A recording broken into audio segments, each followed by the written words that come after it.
Hello guys, তো আমরা এখানে মাসি বাড়ি যাওয়ার জন্য রেডি হয়ে গেছি। আর এখানে আমরা দেখতে পাচ্ছ ট্রেনে উঠে গেছি। এখানে সবাই বসে আছে। তো মাসি বাড়ি চলে আসলাম। এসে মাসি বাড়ি ঢুকেছি তখন 5টা বাজে। তো এখানে হয়তো ব্যান্ড বাড়ি নিয়ে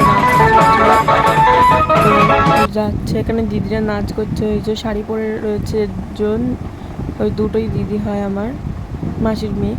আর এখানে আমরা জল ভরতে চলে এসেছি। এখানে দেখো কত লোক, জাস্ট দেখো প্রচুর লোক, মানে ধারণার বাইরে।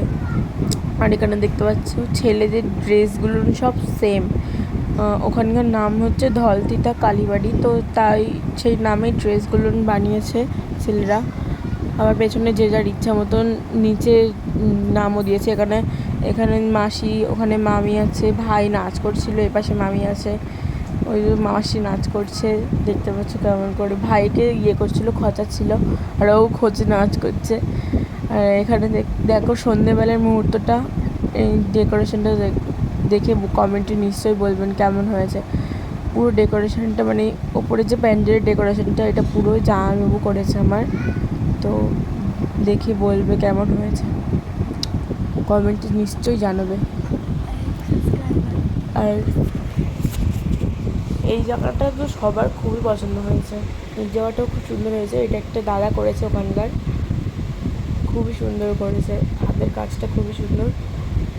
আর ওইখানে মেলা আছে। এই যে মাকে নিয়ে এসে বরণ করা হয়ে গেছে, নিয়ে আসা হয়েছে মন্দিরের ভেতরে। তো পুজো হবে, তখন দেখাবো। দেখো, তো এটা রাত্রেবেলা যখন ঠাকুর নিয়ে আসে সেই সময় বাচ্চা সরাচ্ছিল।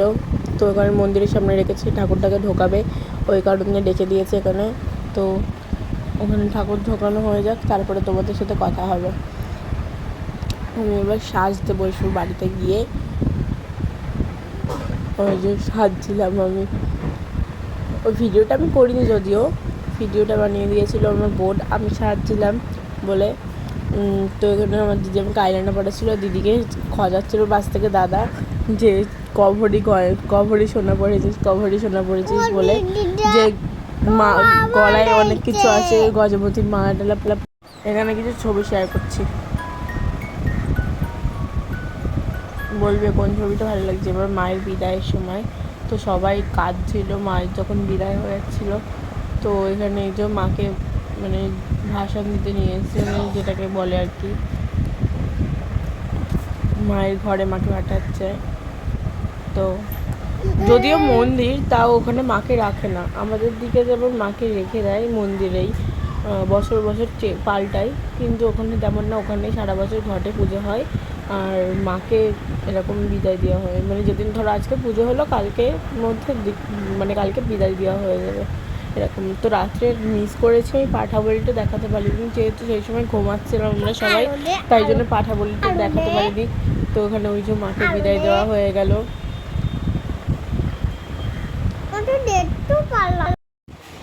তো এখানে ভাষণ দেওয়া হয়ে গেছে। তো দেখো কত লোক, জাস্ট দেখো প্রচুর লোক। এপাশে আছে বৃষ্টি হচ্ছিল, সেই সময় গিয়ে ভাষণ দিয়ে এসছে, ঠাকুরকে নিয়ে গেল। তোমাদের মিস হয়েছে, জাস্ট বরণ করাটা দেখায়নি। আর ঠাকুর আনতে যাইনি আমরা, ঠাকুর আনার পরে দেখিয়েছে। আর রাত্রে মানে ভোরবেলা যখন পাঠাবলিটা হয় সেটা মিস করেছি, সেটা দেখাতে তোমরা বুঝতে পারতে কেমন। তো টাটা, বাই বাই। এই ছিল আজকের ভিডিও।